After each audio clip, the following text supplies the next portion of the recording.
Hey Milkshake, I'm Rob Bloom, Chief Marketing Officer at Aston Martin Formula One team, and we are here at the 2026 Miami Grand Prix.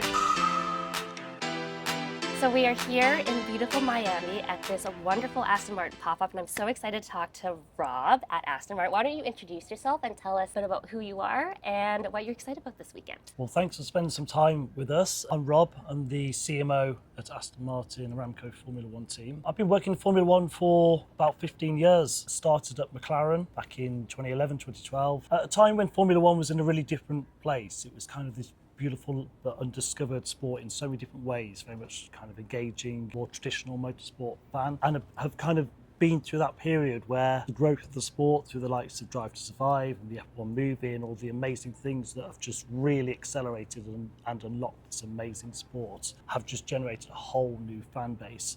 So I spent some time at McLaren focusing on the brand and fan engagement, and then had the opportunity to come over to Aston Martin at the start of our journey in January 2021. Aston Martin at the time was a 30-year-old racing team, but was rebranded as Aston Martin Formula One team. And the project and the opportunity to have this global super brand of Aston Martin coming into the sport at a time when it was going through that growth and really was being unleashed in terms of its potential, far too good to refuse. So took that on, had the opportunity to design the Aston Martin Formula One brand, build a fan engagement strategy, and build a marketing team that was very commercially focused, making sure that we give opportunities for our partners to come on board and be part of our journey, but really just unlocked and unleashed the potential of the brand in a sport that was booming at the time. Since that day, the sport has just gone from strength to strength. We've built up an amazing in-house team, got a creative studio full of some of the best talent in the world. And we're here today in Miami and able to do these sort of activations because the people that we have are really brilliant people, but I've got a real focus on how do we just leverage now this new opportunity that the sport has afforded us in engaging the newer fans, the lifestyle, the younger female fans that come into sport. Very privileged position to be working in Formula One, particularly for a brand like Aston Martin. Love every day of it. How would you describe the Aston Martin brand in 3 words? A new classic. Okay, So what do we mean by that? A classic brand maybe has connotations of being more traditional or old-fashioned. The way that we see a classic brand is a brand that's 113 years old, which is Aston Martin, but has the potential to continue to recreate, reinvent, do things differently, stay right at the cusp of where the world is at that time. So our ability to come into the sport and just have an outwardly facing perspective. Where's the world at right now? What's the opportunity for us in Formula One right now? And continue to demonstrate those behaviours of the brand that, as I said, for 113 years has continued to reinvent, create new, do things differently, not just in the product design of Aston Martin, but the way that it shows up in culture and lifestyle and all the things that make it such an exciting brand. So we've really taken that philosophy that's, say, 100 years in the making and applied it to our mindset of how we approach the Formula One project. And as I say, that's how you end up in a spot like this today, which is very chic, very different, very lifestyle focused, just unleashing the power of the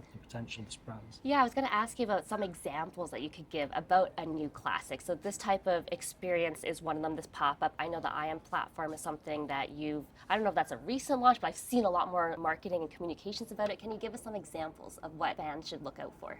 Yeah, I mean, what was so important for us on day one is that we would design a brand, but it had to have the substance behind it. So we launched the IM platform in 2021 from day one, and it was a commitment that I, of the individual, AM of Aston Martin, you, us together, we're going to invite you in, bridge that proximity gap, give you opportunities to be part of this sport, really understand what engages a Gen Z consumer, a short attention span bombarded by messages, really want access and experience. Just enable us to design a brand and a program that just breaks down barriers, and it's all about proximity and getting people involved and feeling that they can be part of this team. Yes, it's great to go to a Grand Prix, but sometimes the experience of being an F1 fan might be coming here or might be turning up, wearing our merchandise in the streets. If we look back at what we've done during the programme, we did things like in the British Grand Prix 2025, we had what's called the Fan Made campaign. Fan Made was all about insights directly derived from TikTok. But what are people actually talking about and engaging in the platform? And we saw little crossovers with things like nail cultures and matches. coming into the F1 world, people trying to find and match their exact colour of nails. Yes. And we just thought, what a great opportunity, what a great little insight. Why don't we go out there and amplify it? And it was very authentic. It was very much about genuine audience insight. Where's the world at today, and how do we get involved and amplify and engage in that? And the reaction to the TikTok audience wasn't just, this is cool, but it was that Aston Martin see us. And that's the most important thing for us as a team, that it's absolutely about how we can authentically engage that Gen Z audience and meet them where they are. Yeah, well, as a nail girl, I love that story. And I know the TikTok partnership is actually super unique. So tell us about how that came about and how you actually work with them on the platform. Yeah, TikTok was one of our very early partnerships. Simply put, it's a creator-based platform, and the I Am program is all about co-creation. So whilst there was a little rub there in terms of the aspirational nature of the Aston Martin brand, and TikTok, which is very playful, when you pair it all back, it all comes down to a shared philosophy and principle of co-creation.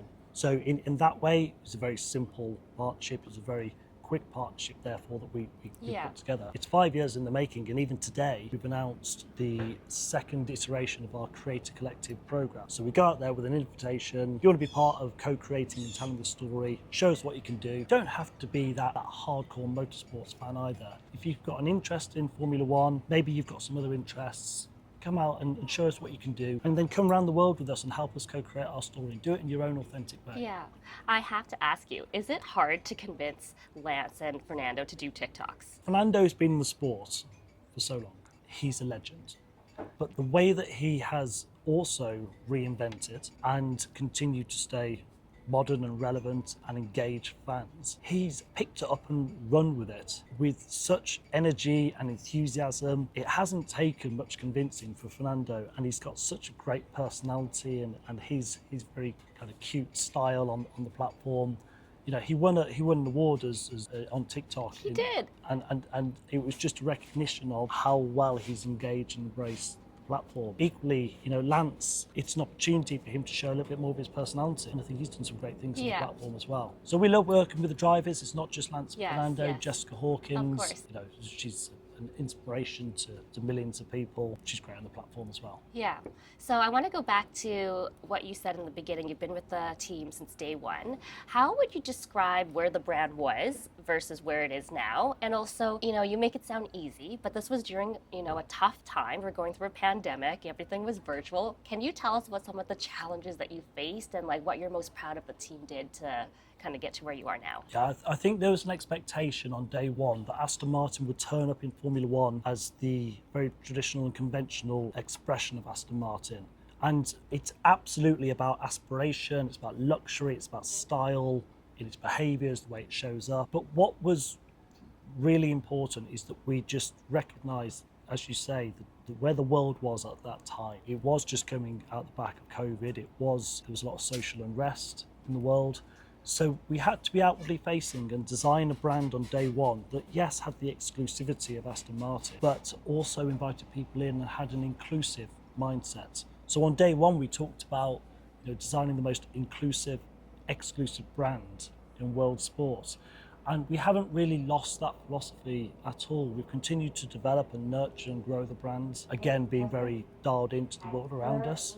But I think it's always been about, you know, harnessing the style and the very aspirational nature of Aston Martin, but just making sure we're just, you know, staying relevant, modern, doing things differently. And it's attracted a huge commercial portfolio. You know, we've probably got the biggest and the fastest growing commercial portfolio in world sport in terms of the growth that we've seen in the last 5 years. We've got the fastest growing fan base in Formula One by all measurables. And I think people are attracted to the Aston Martin brand, but I think they see these sort of moments like here in Miami. We're engaging Ashton Earl to help amplify and tell our story. We engage Thames at the F175 moment. And these are just moments where we're able to connect with that very much a modern fan base. And as I say, Formula One as a sport has done so many brilliant things.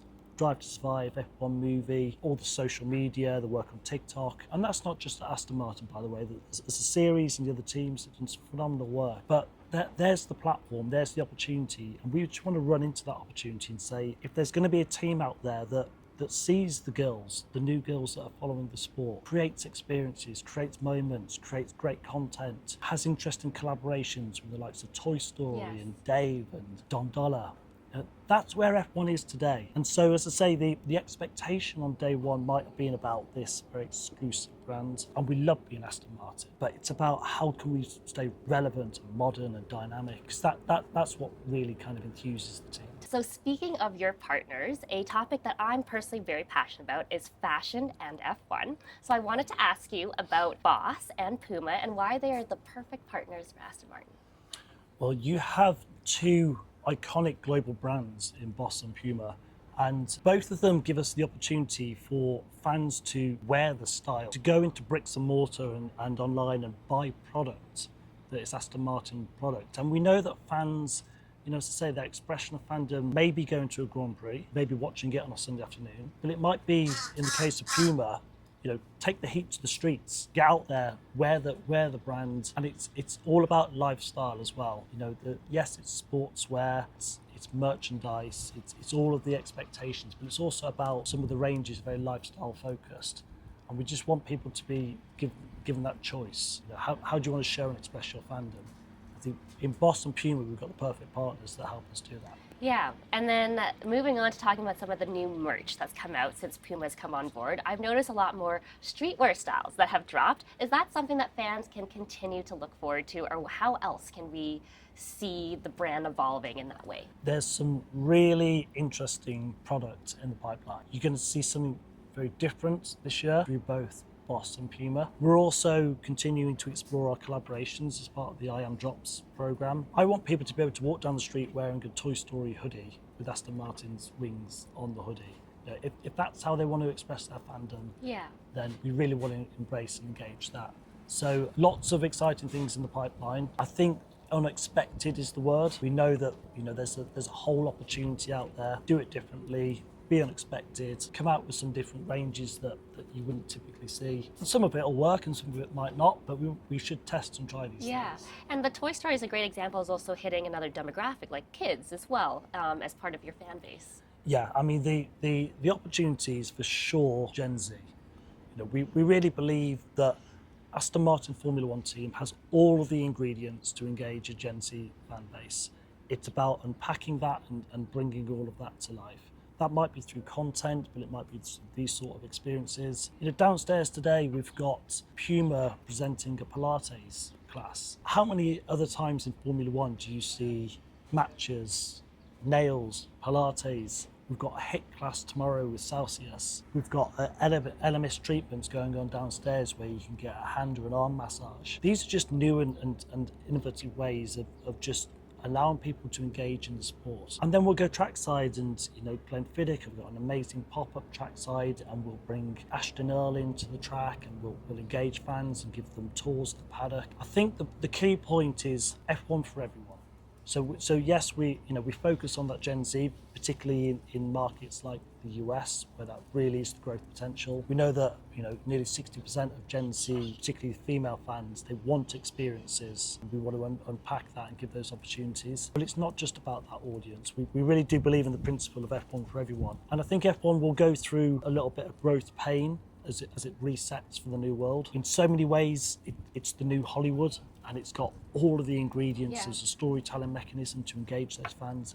I think it's got all the ingredients to engage Gen Z. And when you bring it back into a commercial base, in so many ways, it's the most effective marketing platform of world sports. And as I say, 15 years in the sport, it's never felt so good as it does right now. On track, clearly, we've got some growth that we need to make, but off track, from a commercial marketing brand perspective, we're having a good time.